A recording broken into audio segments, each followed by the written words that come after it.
Can you guys hear me up the back? All good? Alright.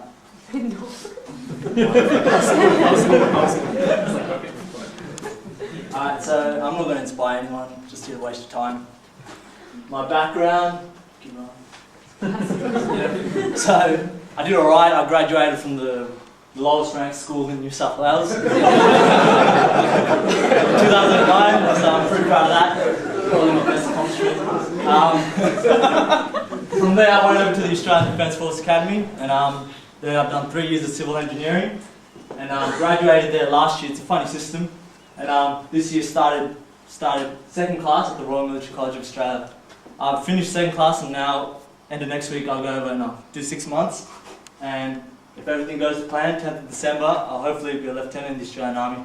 And next year, I'll have my civil engineering degree as well. Yep, go. So recently I did an exercise, exercise Shaggy Ridge. It's probably the best one I've done, of the many I've done over the past few years. As you can see, it's just aimed to test the trainees' ability to perform, and how you behave under extreme mental and physical exhaustion. Saying it's the best one doesn't mean I want to do it again though.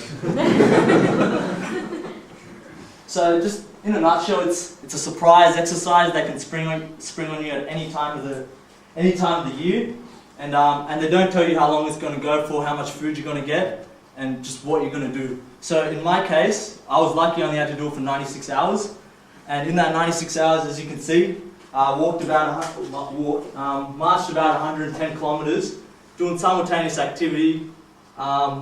We had about 4 hours of sleep in total, 2 2-hour breaks, and we were carrying about 40 kilos on average. And we did all the other fun stuff like carrying stretch carries and all that other good stuff in between. So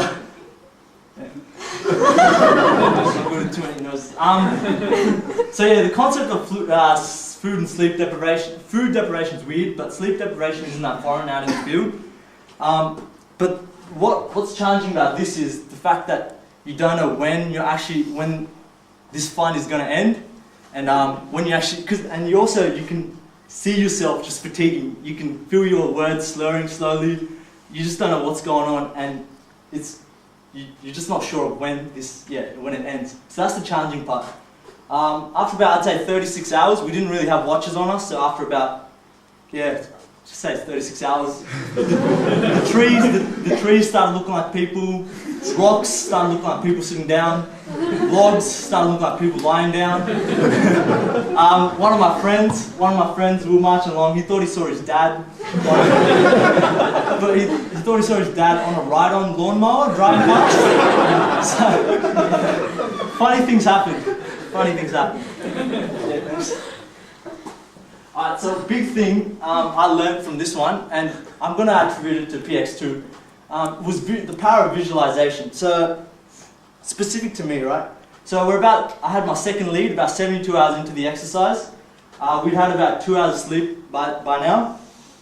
And I've been told that I'm going to do a 14-kilometre clearing patrol. So from that, all you need to know is I had to navigate in the dark 14 kilometres and walk really slowly and be as quiet as possible. And once we were shot at, we had to react to that. That was a real pathetic attack anyway, but I don't have time for that.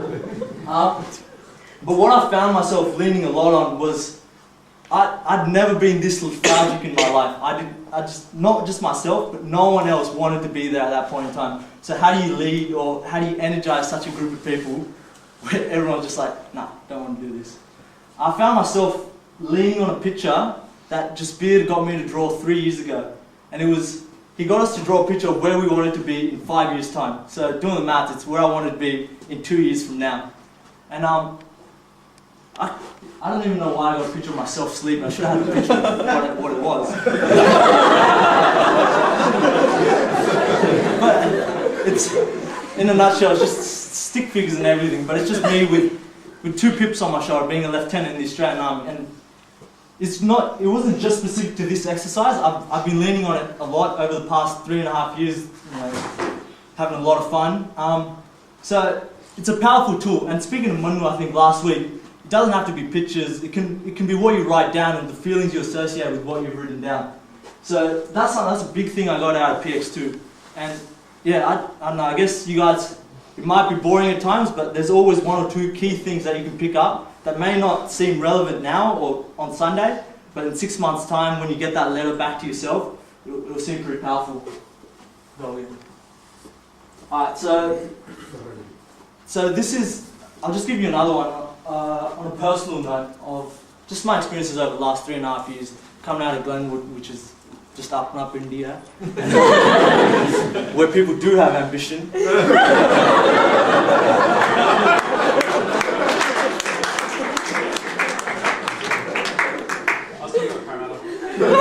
Western Sydney, whatever.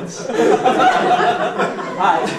So this concept of self-confidence, I'm not saying I've mastered it or anything, but it's a journey, you know, it's an iterative process. So this, in my opinion, self-confidence comes from comfort with yourself, with your identity. And so this whole interaction of my identity and the one that I presented to the world, it was kind of a confusing one growing up. You know, it's a challenging one, and I'm sure it's not just for me. I'm sure it's for many people sitting in this crowd right now. So, you know, it's a bit of, you get a bit of, you know, a bit of sentimental value out of it, you know, getting constantly rejected because you don't fit in. And personally for me, I knew from about the age of 5 that I didn't fit, that, you know, I was different. It's pretty obvious, but yeah. But you know how the inner self is, it wants to conform, it wants to fit in, and that year 12 area of study, yeah, it wants to belong.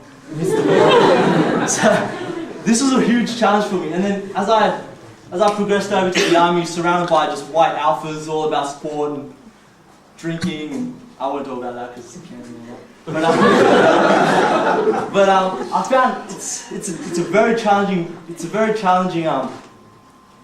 concept of being comfortable with yourself and yeah, being happy with the image that you portray.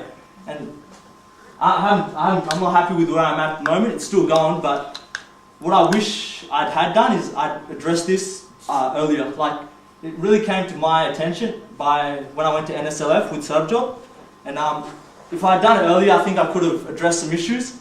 But yeah, I've left it late, so obviously I'm going to reap the rewards a bit later.